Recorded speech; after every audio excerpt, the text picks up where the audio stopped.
Gatineau, au Canada, ce samedi 14 octobre 2023. La mobilisation était générale, le prétexte était suffisamment pertinent. En prélude aux obsèques officielles de notre précieux frère, père, grand-père, amis, connaissances, papa Thomas Mbébi. Frères et sœurs, amis se sont retrouvés dans cette salle de circonstance, ici à Gatineau, pour chanter quelques louanges et écouter une exhortation de la part du serviteur de Dieu. Plusieurs témoignages se sont succédés dans lesquels l'unanimité était partagée sur les qualités exceptionnelles que regorgeait papa Thomas Mbébi. Je suis très heureux d'être venu ici assister ma fille chérie, je l'appelle toujours ainsi, Animoto, parce que depuis le Cameroun, c'était ma fille. Et son papa était mon ami. Et j'ai été son diacre depuis 2011 jusqu'en 2017 où j'ai quitté le Cameroun pour commencer à venir voir les pays des Blancs. Et je peux dire, je peux rendre ce témoignage ici, ce n'est pas pour être quelque chose, mais je vous assure que le frère Mbébi Thomas, c'est un modèle à suivre. C'est un exemple qu'il faut copier.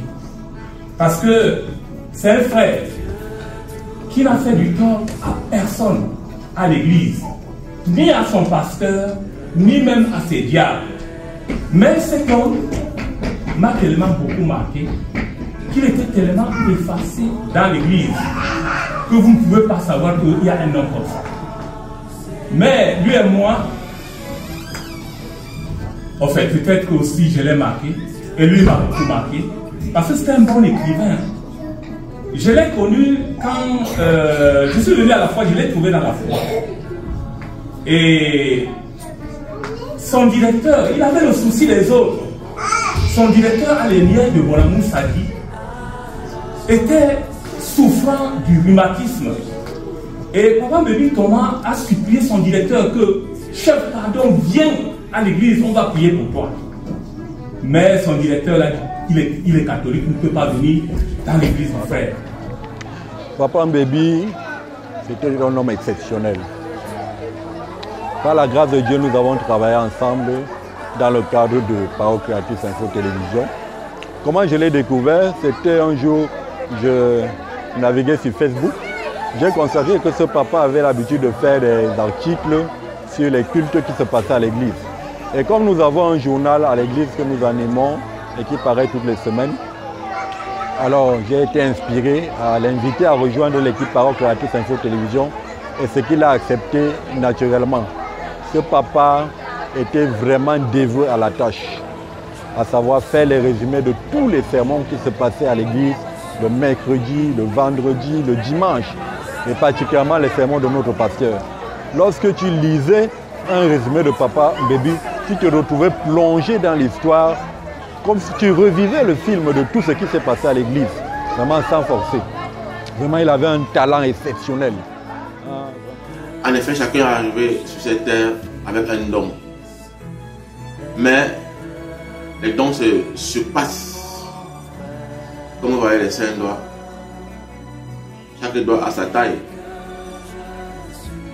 Et notre frère occupait vraiment une position bien supérieure comparativement à d'autres frères qui avaient l'art vraiment de bien tenir la plume dans notre journal Parole Créative. Frère Mbébi avait un style parce qu'il prenait la plume pour écrire vraiment. Il coupait le souffle des lecteurs. Quand il parle des lecteurs, c'est tout dire nous-mêmes qui sommes dans ce journal était vraiment dépassé. Papa Mbébi Thomas, je l'ai connu la première fois derrière sa fille Animoto, qui très tôt a déployé son zèle pour le travail que nous faisons maintenant. Et à qui je dis mes sincères condoléances. et à toute la famille éplorée. Papa Ndébi était un homme de rigueur, un homme de précision et de fidélité. Il était prêt à prendre son téléphone, à m'appeler dans le site de l'action. Qu'est-ce que le pasteur a dit exactement ici? Parce que le son chez nous n'était pas bon. Et il patientait jusqu'à obtenir ce qu'il fallait avant de crier.